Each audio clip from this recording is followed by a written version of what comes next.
Hello, okay, wonderful. Okay, so hello everyone and welcome to the first Insights from Women Leaders event of 2021. My name is Rola Kaakeh and I'm the CEO of Salus Vitae Group, and I'll be the host for the event. Now, for those joining us again from the 2020 series, welcome back. And of course, those that are joining us new to the series, welcome. We're very happy that you are joining us today and being a part of this conversation. Now, a little background on the Insights from Women Leaders series. We launched this series in October 2020 as a platform to hear from women leaders with varied backgrounds and perspectives on the topics of leadership, addressing current and future challenges, what skills we need moving forward, and how their experiences have shaped their outlook. Now, the goal is to learn from women thought leaders and decision makers to empower current and future leaders, both men and women, to positively impact their organizations and communities. Now, diversity of thought, experiences, industries, education, and training is important to us, as it highlights the mosaic of perspectives that are represented in different settings that drive decision-making and positive change. Now, our guests have included leaders from various prestigious and reputable institutions around the world, and I encourage everyone to check out the recordings of our previous 10 guest leaders if you haven't already done so. They're all available on our website. The backgrounds of our leaders are diverse, their accomplishments many, and the insights and perspectives provided are very valuable. Now, during this series, again, we will highlight the journeys and contributions of these various women leaders, and they'll share their insights on topics that impact our communities and their role in shaping the future. Now, yesterday, February 11th, was the International Day of Women and Girls in Science. This is a day declared by the United Nations General Assembly. We took this day, and every day really, and as part of this series, to recognize and celebrate, as well as promote the participation of women and girls in science and technology. Their contributions have advanced societies and will continue to do so in the future. Now, over the course of an hour today, we ask our guest leader a number of questions. I will start out first with a series of questions, and then we'll open it up to audience questions. So please submit any questions that you may have in the Q&A box, which you'll find kind of below with the different options. If you send it to the chat, I think it'll just go to the panelists, but send it in the Q&A box and we'll make sure to look at those towards the end of the conversation. We also encourage you both during and after the event to post any takeaways that you have from the event in the Q&A box and on various social media platforms. And you're welcome to tag us at Salus Vitae Group. We love hearing how you benefited from the various insights and experiences of our distinguished leaders. Now, the session is recorded and will be available for replay after the event. Now, let's go ahead and get started. I'm very pleased to introduce and welcome our guest leader today, Aashima Gupta. Aashima spearheads healthcare strategy and solutions for Google Cloud. In this role, she sets the direction for transformative healthcare solutions and leads engagement with healthcare key executives in helping transform their business strategies that define new models for care, revenue generation, and improved care experiences.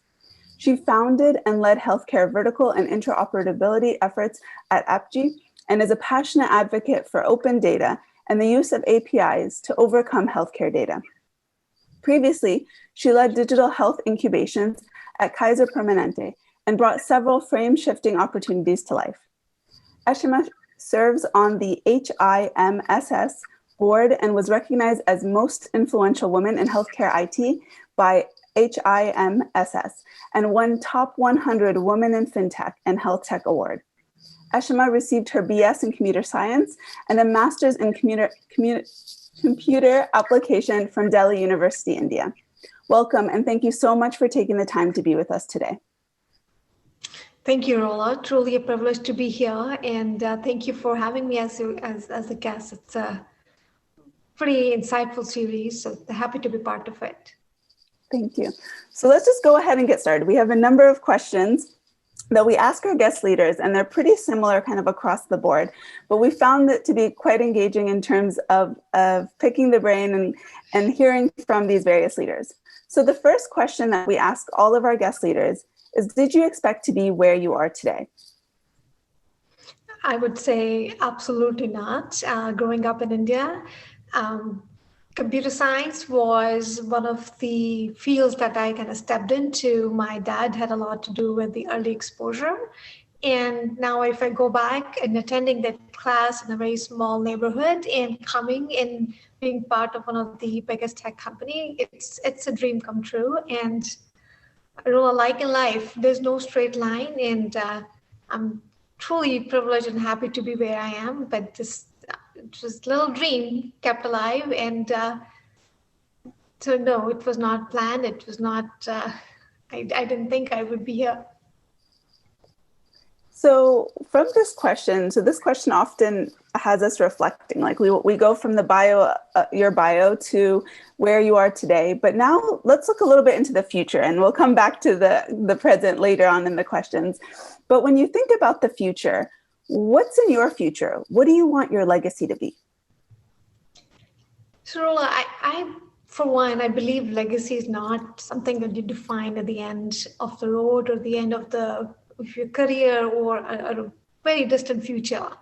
To me, legacy are the moments shared, the decision we make every day, the lessons we learn, the moments we share with our teammates, the obstacle we overcome, the projects we undertake, and one by one, those decisions and the project that we work on, they create a sustainable influence, impact. And to me, that is what legacy is for me personally, I feel very fortunate to work at the intersection of health and technology, where I have the truly privilege to work with world-class engineers. Google has amazing talent. We are an AI-first company, but also I work across healthcare community with some of world-class our customers, partners.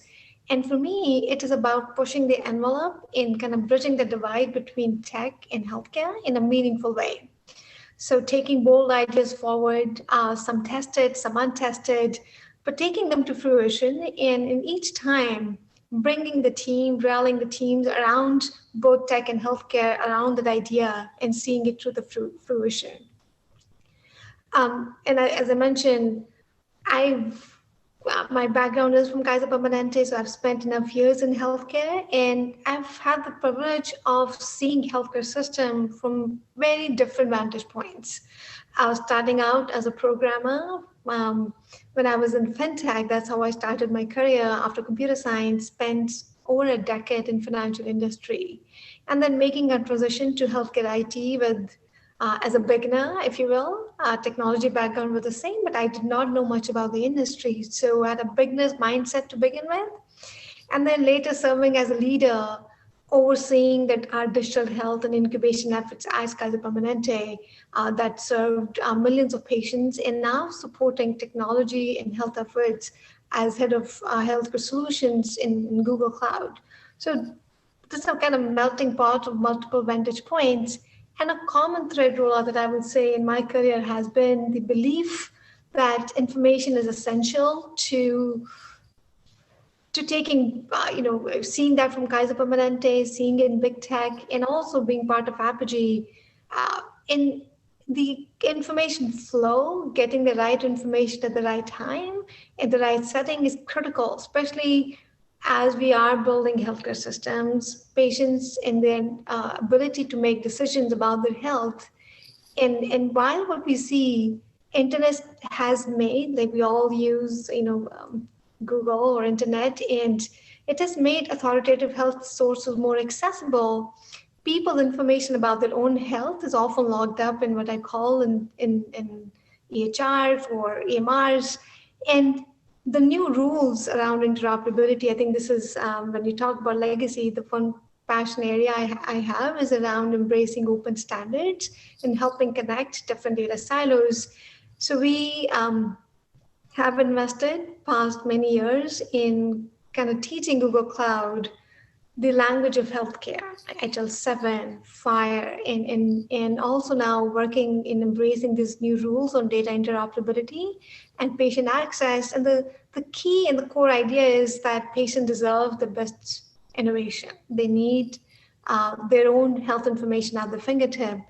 And this potential for healthcare data interoperability goes beyond the rules, right? Stepping back, when we look into interoperability, when you talk about legacy, this is something I'm very, very passionate about, and I look forward to continuing to contribute to work on that and helping bring these policies to life, and building tools, investing our product in engineering resources and solving some of the gnarly problems in healthcare. And to me, it's very rare that your profession and passion combine, and I want the world to be better because I was here. I want my work to bridge the gulf between health and tech. And also importantly, my two daughters who mean the world to me, to see enough role models and for women leaders around them. And so in that way, I want to make my little dent in the world. And somehow, and this is good for the listeners, we think that only a few people who are meant to achieve greater things. I think we all in our own capacity can make a dent in whatever work we do. So that's how I see kind of my legacy. I like that you merge. So you talk about concepts of things that you do on the daily that kind of build your legacy. Kind of you have that not only is it just after your career or kind of after your whole life, people look back and legacy. You can do it on a daily, but then the themes of the overarching of connecting and building the bridges, reducing the gaps, information, all of those can be done both from a 30-year legacy all the way to a daily legacy. So I like the connection there in terms of kind of your past experiences and your future outlook. Now, when you also think about the future, there's a lot that you want to do. There's a lot of opportunity. Technology obviously is really much at the forefront of driving a lot of these, not necessarily just driving. It is a supplement. It adds to what is currently being done in so many different fields. But when you also think about not only the opportunity for technology, but just our future in general, what excites you about the future? What are you really looking forward to overall? I think this answer would be different if you'd asked me a year ago, after having lived through the pandemic and after seeing how healthcare industry met the moment. We have seen unprecedented digital transformation in the healthcare industry, and industry by some account has moved forward 10 years, and this is really, really exciting times to be in the healthcare and the health tech. And when I work with the broader industry at large, I see this kind of new paradigm, which is kind of bimodal approach. And that approach is, one is act now, like what could we be doing now? Pandemic was new to all of us. And there was a sense of, the urgency and purpose to it. And that was like act now. We saw telehealth spun up overnight. But now when the other dimension to our work is future back thinking, is what could we be doing now that will create the guardrails for a future which is not yet here, right? And so that bimodal is act now and future back thinking. But it's important to think of the future back by choosing a vision that is truly inspiring, and then translating that vision to a strategy, and strategy to converting into concrete actions through projects or growth initiatives. So to me, having the North Star that comes with a vision and that helps motivate and sustain our teams in the times of uncertainty is important. So to me, what is exciting is we will see incredible innovation in healthcare, and I'm really excited about some of the work that we're doing in Google Cloud, but also the work being done across the industry. So that actually is a good transition to our next question. So you talk about the vision, the strategy, the action. We also take it a step further to try to talk about the tools that we would need to build our capacities to take on the current and future challenges. So what tools do you think we need, kind of building upon what you've said from an individual standpoint? So, Rola, the pandemic has made a huge pivot in the industries and across actually many different industries. We shop differently. We are, working very differently. We're all kind of overnight we became all remote workers.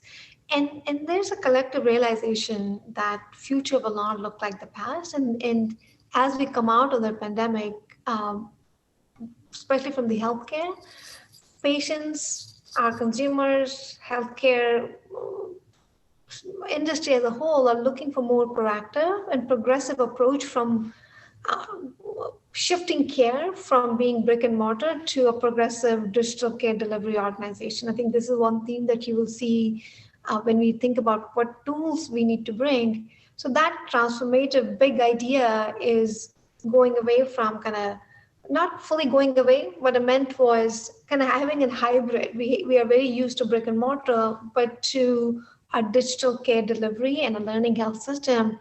And if that's the vision, what tools can we bring forward? So I'll give you an example. I've identified like 4 areas where we are building, at least for my team, in solutions. So one is around digital care delivery and transformation. So this is expanding telehealth and virtual care, and the future is going to be hybrid in my view, right? Not all visits will move to physical. Not all visits need to be all physical, but that telehealth and during summer in 2020, we entered into a partnership with Bimodal. They are category leader, and very proud of our work with them, where we're defining how telehealth of the future needs to be. Today is about virtual visits, but there are telehealth as a broader umbrella, right? We talk about remote patient monitoring or disease-specific monitoring is another pillar. We talk about remote diagnostic platform, which is kind of asynchronous health, where you submit like teleradiology as an example, in teledermatology, where you can submit an image and you can get a response back from an expert. So that's for more kind of remote diagnostic and asynchronous health, remote patient monitoring. And also we saw during pandemic, even within the facilities. So one good example I had here was during pandemic, we worked with Mount Sinai, and we had Google Nest cameras. So when ICUs were at the max capacity at the nurses station, they wanted to reduce the number of time they had to wear the suit and go in. And we created this nurses workstation with Google Nest camera, where they were able to make those ICU visits much more kind of precise and only for the time that they needed to be. And they could continuously monitor the patient from the nurse's workstation by having that Google Nest camera. So there's also that's also telehealth, right? So it's multiple different umbrellas and things under that umbrella. And I believe we will see tooling being in telehealth, being remote patient monitoring, to come to fruition. And those are the tools that we need. So that's one area that I see in the digital care delivery and transformation. The second is these new concept being emerging around digital front door, which is omni-channel patient outreach and follow-up, triage process that starts with, we saw chatbots, which were conversational. They were not, they were deployed across multiple industries because the call centers calls were, the number of calls during pandemic had skyrocketed. So there was a need to have the triage without burdening the overburdened advised nurses. So that digital front door will continue on our efforts around focused chatbots, conversational agents that end with a deeper integration with medically tuned way to interact with the patient, help with the triage, and only pass on that call to the actual advised nurse or call center where the human touch is needed. So that's the second bucket I see on the digital front door in combining that experience. The third is there's still a lot of friction in telehealth, right? It's how do we make it seamless from the patient perspective? And in future, when you look 3 to 5 years from now, could it be even better way to engage when you're talking to your doctor? They have your past records, not just your health records, but patient-generated data, be it your home health monitoring through your diabetes, if you have a chronic condition, to your activity profile through Fitbit, kind of bringing all this, connecting all these data points from a patient perspective, so we can give the right intervention at the right time. And that requires a lot of connectivity, and a lot of work needs to be done. And that's where I talk about interoperability a lot, because it's means to an end. And the end is a vision that we need to connect all those different data points from a patient's perspective and create the right intervention at the right time. We know that it saves lives. And to be able to do that seamlessly, it's a work in progress, I would say. Okay. So one thing I absolutely love about talking to those within the technology space is that they always seem to be a lot more optimistic and create these solutions, right? To think about these issues, but design these solutions around and creating the technology for that. But if you think right now in terms of the present, for you personally, what challenges and obstacles keep you up at night? There's so much opportunity, but there's also a lot of challenges. So I think one thing I'm concerned about or worry about is the pandemic has taught us new ways of doing things, and we moved pretty fast, and there was collective sense of urgency and collective sense of mission. Would it go back, right? If we are seeing with the vaccine being out, we will get to the other end. And so my worry is, when we do get to the other end, will we move back to the ways of doing things in healthcare? You can say, I would argue, things sometimes take long, much longer. But if you look into technologies like telehealth, it was possible before. That's why during pandemic, industry met the moment and we stood up the solutions, and they work, right? Yes, there's some friction, but for most, there was 1,000+% increase in telehealth, and it has now become pretty much part of traditional care delivery. So my worry is, would we go back to doing things the old ways? And in healthcare, it's sometimes not just the idea, it's also the pace and the urgency. And I think collectively as an industry, we have learned that things have been possible before. And at times it required all the stakeholders to get aligned on a common purpose, that urgency to really move mountains. And mountains were moved, right? It's been inspiring to see the development of, when you look into vaccine development cycles being reduced, when you see telehealth, when you see conversational agents deployed at scale, the level of research that brought the world's leading scientists together to their common cause, for that common enemy, it's been inspiring to see. And I want and I hope that inspiration to live on much beyond pandemic.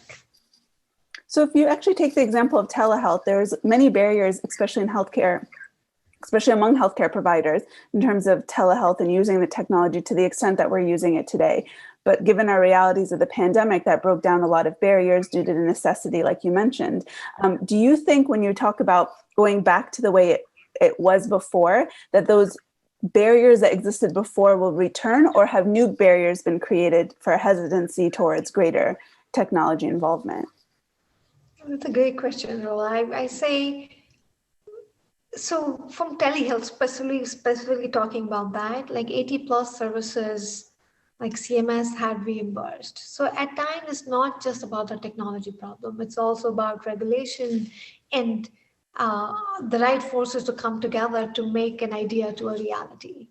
And we saw that at telehealth. So if the incentives remain unaligned and those reimbursements kind of go away, it can hurt telehealth and its usage and adoption. So technology is an answer, but especially in telehealth is technology, but it is also regulations, it is CMS, it's reimbursement, and all of those barriers were broken during COVID and came together.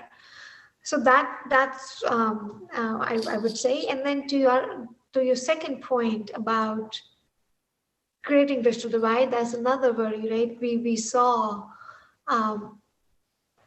health equity and digital divide is a huge barrier for affordability and access to care. And as the lessons of COVID are learned, my hope is as we create that digital infrastructure of the future, we take these social determinants of health into and how we build our systems, both in public policy, both in research, both in how we distribute vaccines. So that remains a worry. I am very aware of the efforts underway to help bridge that gap, but we need to lead with intention. We need to lead with knowing the current stage and be watchful of what we are building. And we owe it. I believe the level of innovation we'll see in the next decade. And as we create that digital infrastructure of the future, it is paramount that we are considering that digital divide, that health equity in everything that we build. That's great. Okay, so let's go on. Let's transition a little bit in terms of topic to talk about leadership. It's a big topic that we have as part of this series. And we ask all of our guest leaders a simple question on leadership. I say it's simple because I require that they don't take more than 2 sentences to answer this when I asked it. So the question is, how would you describe a leader? And when I asked you, you responded with the following: we must have the tenacity to lay bricks every day while never losing our vision of the cathedral. Sustained action with intention paves the way for extraordinary outcomes. Can you elaborate on this and what's shaped your outlook for this? Yeah, you really made me think as I was looking into that quote. To me, it speaks to me because it's a great metaphor on the power of purpose. When we talk about layering bricks versus the cathedral builder, and to give a higher meaning to our work, right? So the purpose is powerful, why we do is important, the meaning is important, and it transforms our thinking in why we're doing what we're doing. At the very human level, we all have the need to matter, to make a difference in the world around us. And it's a very human need, and to connect your innate needs and to matter, to have a purpose, and aligning that to that metaphor that we are layering bricks, but having that big picture thinking in mind and being able to imagine how you work on a daily basis, how the project that you undertake on a daily basis connect to that end vision, how you're contributing to the end. And all of our works matter in that bigger picture. And it's very important to have that picture in mind. And the second why this metaphor speaks to me and is important is taking pride in what we're doing. And it shows up in many different ways in our work, be it when we're building telehealth or we're taking care of people we serve if you're a clinician. And also when we're building health IT system, like I come from a technology world, health IT's responsibility is not just by building technology in for the sake of technology, but this technology helps connects patient and clinician. And it's important to have that kind of mindset and often like people think like clinicians are at the front of the taking care of the patients. Technology is invisible, but it's the same ethos in building helpful systems for clinicians, for patients, and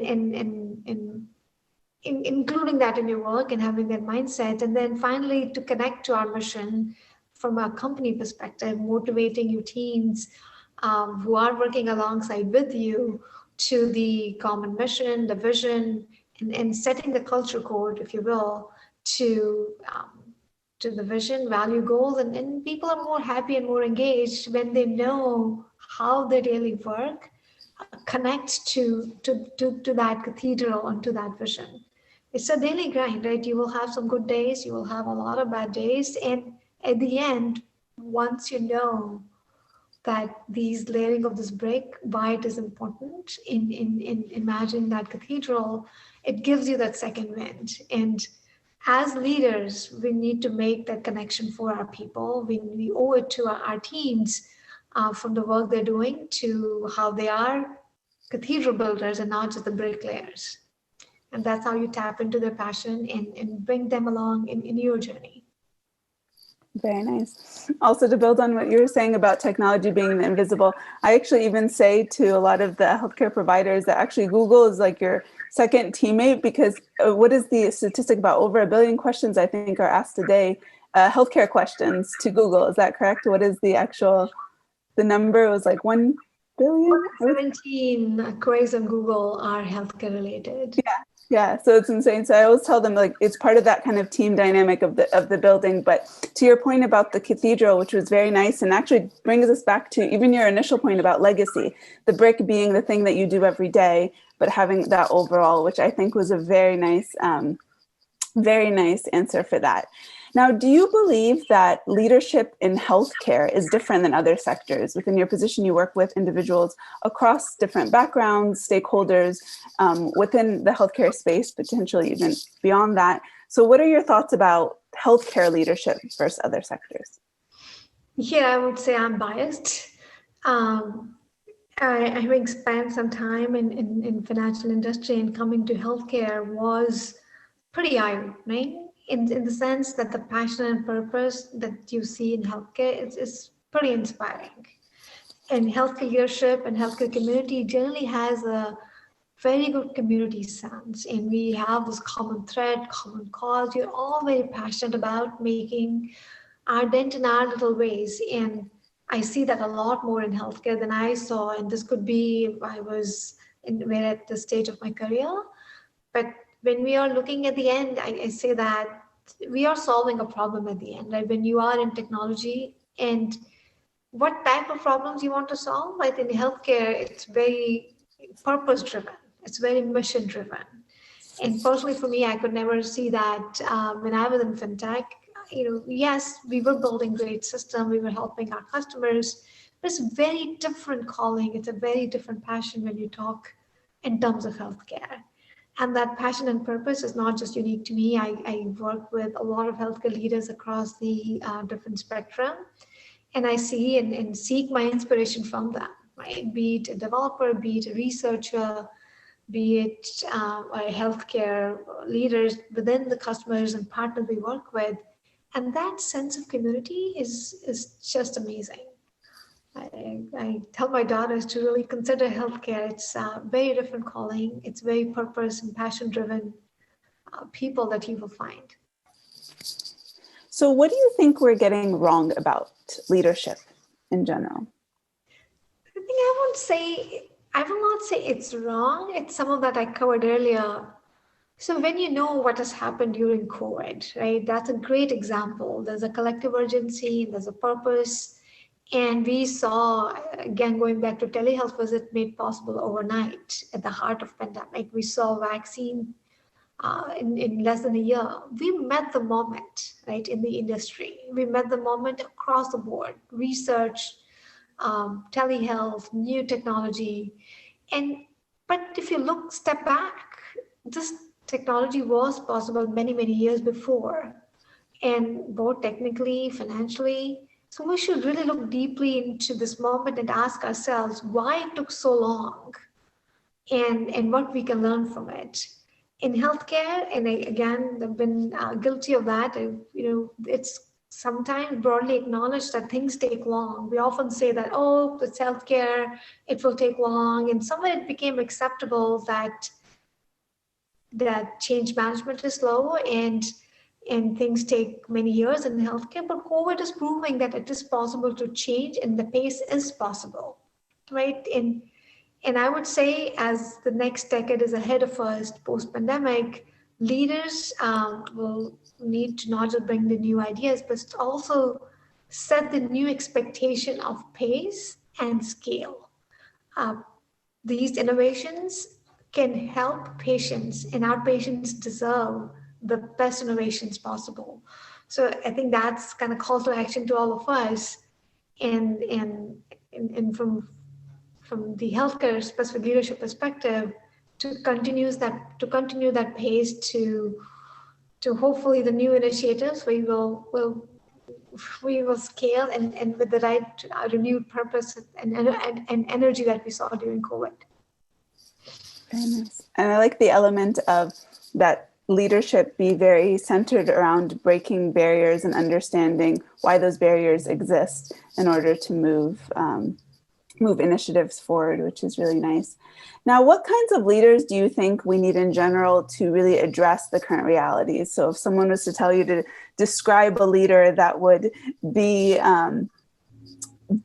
beneficial or would succeed in this current atmosphere or in the future, how would you describe that person? I would say leadership is a journey and it's not a destination, right? We never actually arrive and be the leader that we want to be. We learn through our experiences, and being the very best leader that we can be. We should aspire to this, but this vision that is ahead of us with the post-pandemic world, it will not be a solo journey. So the leader will need to bring the ecosystem along. The leader will need to make the pathway and help their own people, empowering them in leading organizations, empowering in leading teams, and bringing them along on this shared vision. And to me, the leader is that one who inspires that vision, but also importantly, bring the team along with them. And every leader has it's a long journey. It's a very personal one. And how do you seize those opportunities? How do you help the people and rally them around you is important. And especially as you look now, post-pandemic world, as I said, like in healthcare, we often say, oh, it's too long. It's we are seeing it a completely different level of pace and scale during COVID. Right? Knowing that reality, knowing how things happened so fast, and it happened because it was a common sense and common urgency. And if leaders can rally around their teams on that common sense, urgency and the common purpose, I think we'll see the speed that we all aspire to see. And to me, from the leadership style perspective, in these times of uncertainty, in these times of as we are all painting the picture together, and that servant leadership is important, like leading with empathy, leading with empowerment is important. And also, not a good example that we saw during COVID, when toilet paper were being hoarded, right? So, and we see the extraordinary times sometimes, bring out some extraordinary behavior, and as we saw during the pandemic. But how should we respond, right? You want others to, how you behave in the time of crisis is important. One of calmness, one of sharing and gratitude and compassion for others, and encouraging we before me. And also important is walking your talk. Right? You can say the nice words, but are you walking your talk is important. I like that. It's been consistent with a lot of our leaders as well in terms of the humble leadership. Looking at leadership as not just who is the leader, but their teams and those that they bring to the table to build their initiatives and kind of create that change. And I think that's something that I've heard kind of throughout this as well, but that is also reiterated. Now, our audience varies from students all the way to top executives. So is there any specific advice that you would provide those at varying stages of their career in terms of if they want leadership or if they don't, or just kind of a mindset to take on when they think about what impact they could have within their space? That's a great question. I think my advice would be, have the courage and conviction in pursuing your dreams, your ideas, but also have the compassion to bring your team along with it. We often sometimes say leadership is bold, they have courage, they have conviction, but compassion is important because if your people don't believe in it, and we all learn, right? We all learn from our experiences. We also learn with things that have worked, things that have not worked. So to me, courage, conviction, compassion, they all go hand in hand. And if your people won't believe you, they won't follow you. So they need to know why, they need to understand your why, and also connecting to, and go back to my cathedral building, why their work is important, why there's meaning in their work. And as leaders, we need to do that. We need to connect the layering of the bricks to the to the cathedral, and that cathedral could be the work that you're doing in your personal life or in professional, why we're building this product and why it is important. And I think that translation of layering the bricks to cathedral is the most important job, I believe, for a leader to bring the teams along and lead with compassion and bringing them into that shared vision. So now we have one more question before we go to audience questions. So I do encourage everybody that has a question to put it in the Q&A box, and then we'll get to it after this final question. Now, the question is that generally we kind of end this part of the conversation with taking an opportunity to support one another and recognize the positive influence we have on one another. Can you name a woman who has inspired you, and why did you choose this person?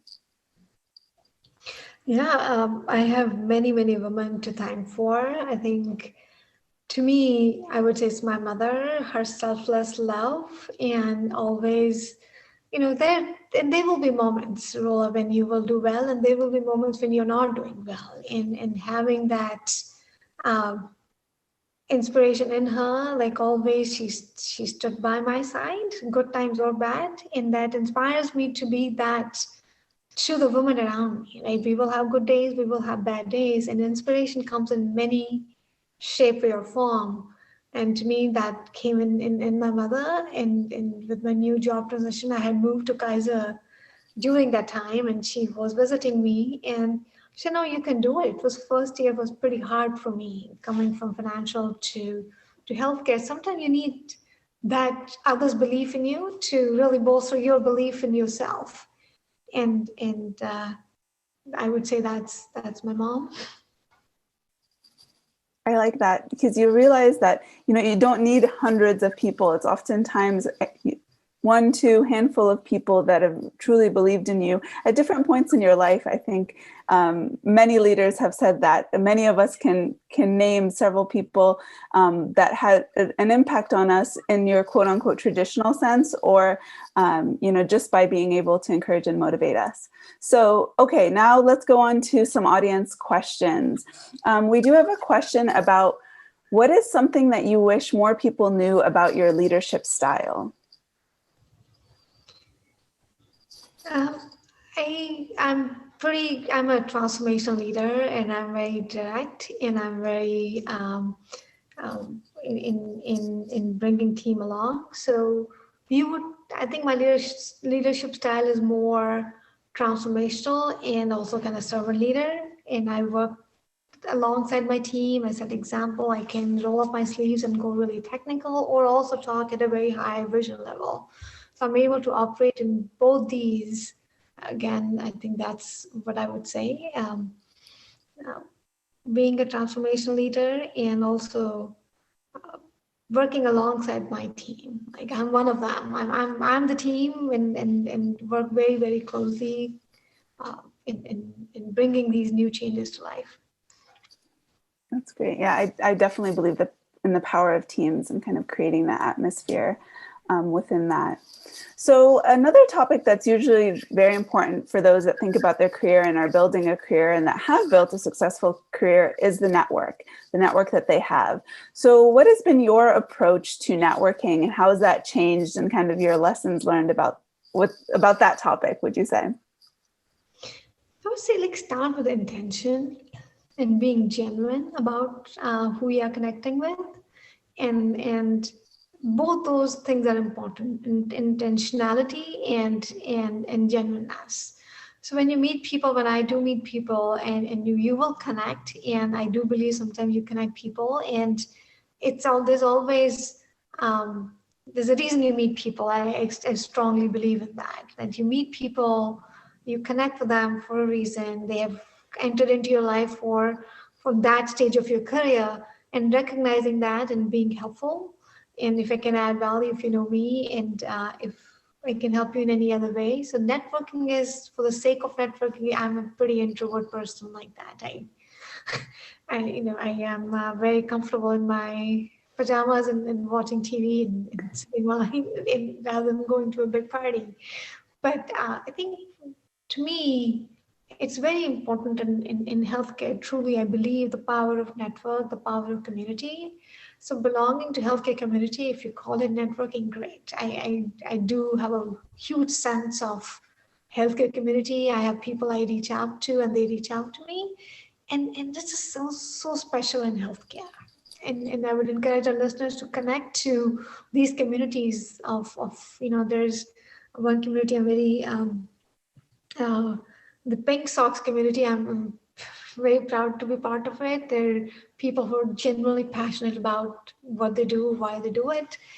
And that's how you build your network. That's how you build your community, and you help them and they help you.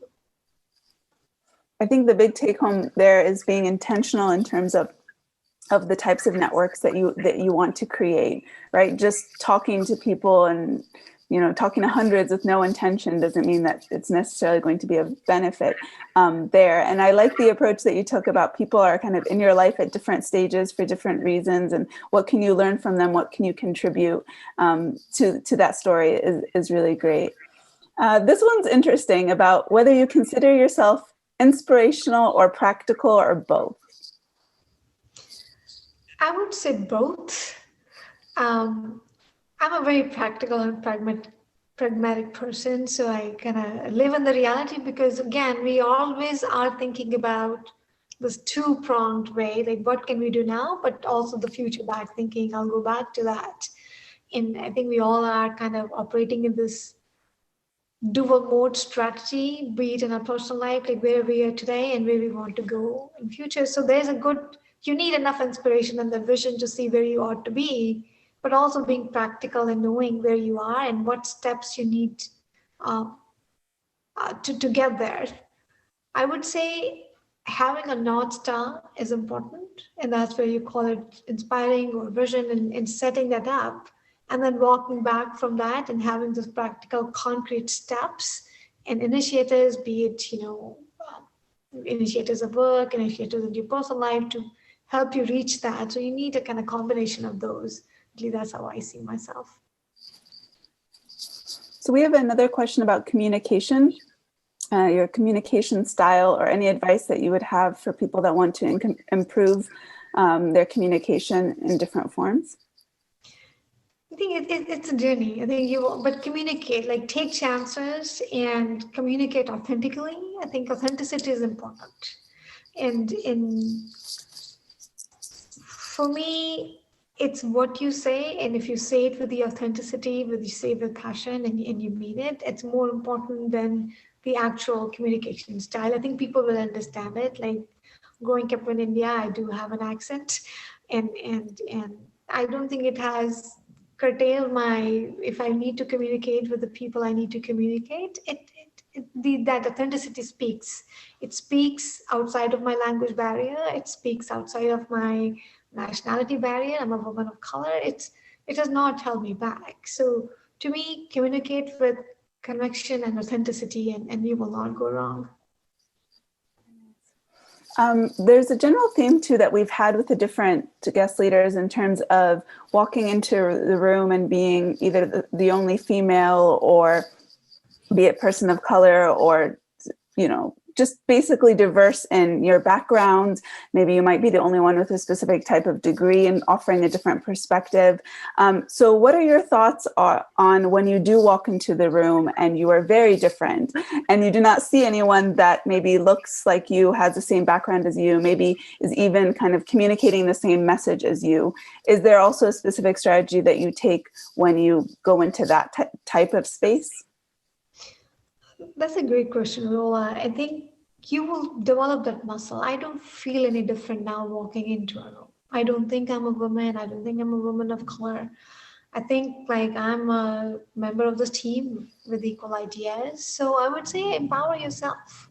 Have a seat at the table. Don't,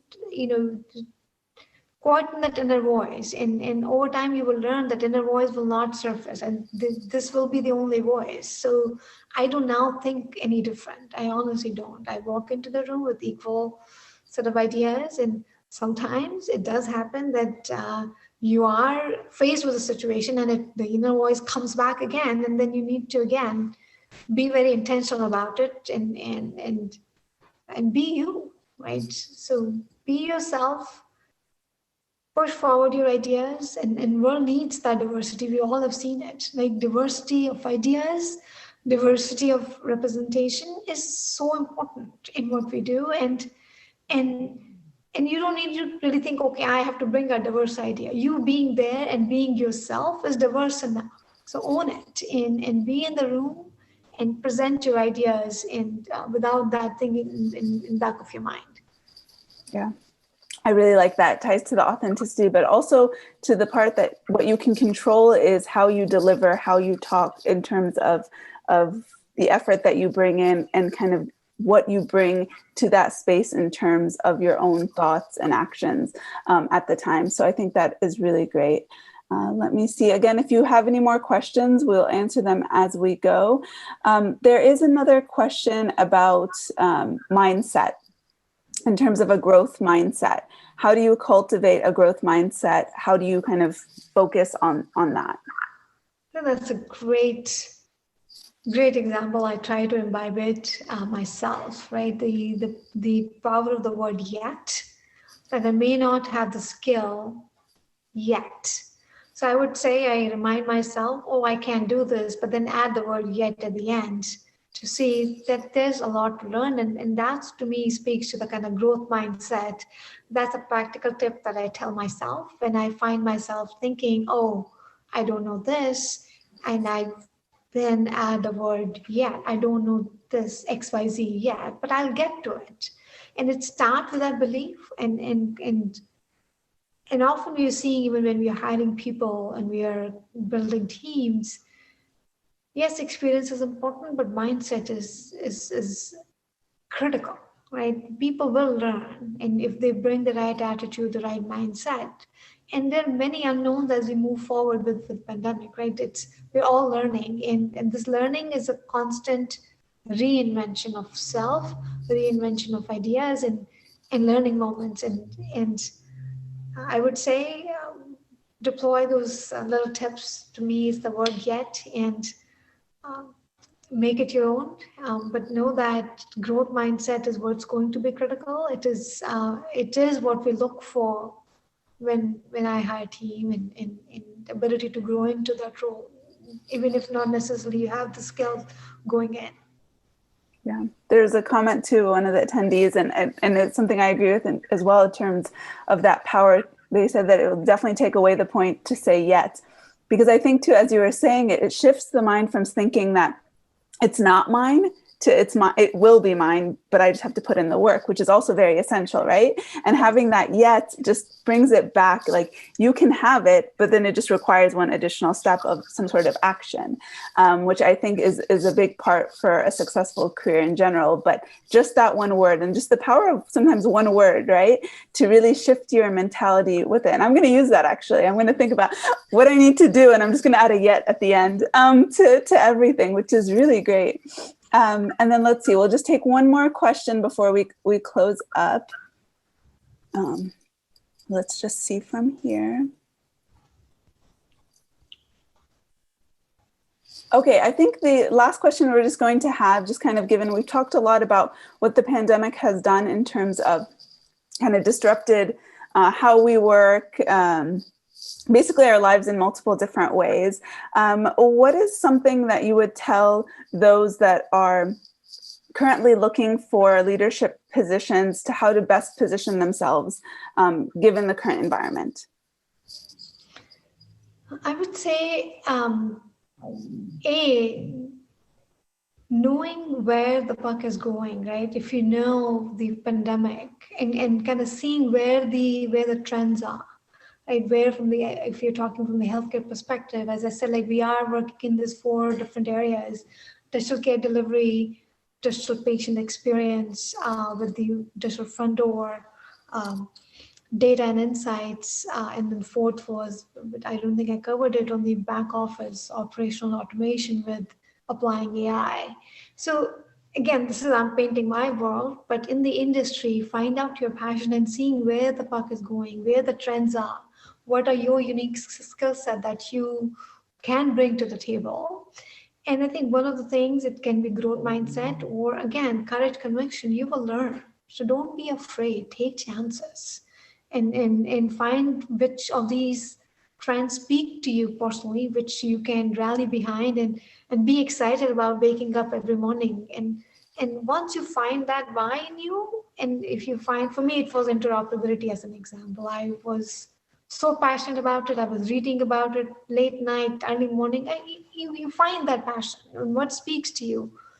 And tying it to where the industry is going is where the magic happens. The magic happens when you connect your passion and your profession. If it's a very rare, but when it does happen, that's where I would say the power of connecting that. Um, and I think and putting work, Rola, as you said, like putting your work, and again coming back to the word being intentional about it. That this is what I want to learn. This is where area I want to see impacting, and this is what I will be happy doing. Like genuine happiness is important, and connecting those, and then you'll find the ways. Yeah. And definitely to add to that, because then something that you've said throughout all of this is to be authentically yourself within this as well. And so find where you can authentically contribute to that overall vision and your purpose, and tie that with the passion, and know that I loved what you said in terms of when you come into a room that you are still very diverse, because you have your own thoughts, your own experiences, your own perspectives that you're bringing in, regardless of any other sorts of diversity within the room, which has been absolutely great. There's so many different things in terms of what we've talked about, kind of the power of having that vision, the power of teams, growing yourself in terms of your own capabilities and understanding what the industry or your area needs. As well as being very open and humble in terms of information sharing and growth within your teams and kind of across the board is something that I definitely took from that. Any other final thoughts that you would like to add before we close this out? I think wrap it up by saying the quote that you'd asked me for layering bricks in building cathedral. I think to me, it's a great metaphor again as you're laying bricks in your day-to-day work, never lose sight of the cathedral that you're building, right? That's the power of purpose in finding meaning in your work. It will serve you, and it has served me, and it's a learning process. And how do you connect the layering bricks to that cathedral building? We're all cathedral builders at the end. It's not limited to just a few chosen. We all have the power and take that power. Very nice. So on behalf of Salus Vitae Group and myself, I'd like to thank you for joining us today and for sharing your experiences and outlooks. There were several actionable items and recommendations to think about regardless of what stage you are in your career. Now, we have several exceptional guest leaders in the coming weeks, so please visit us at salusvitaegroup.com to learn more and register for the upcoming events. We'll be very happy to see you at these future events. And please do let us know what you have gained from these sessions. You can tag us at Salus Vitae Group or send us an email as well. Again, we'd love to hear from you and how you've benefited from this. Thank you all for attending, and we hope to see you at the next event.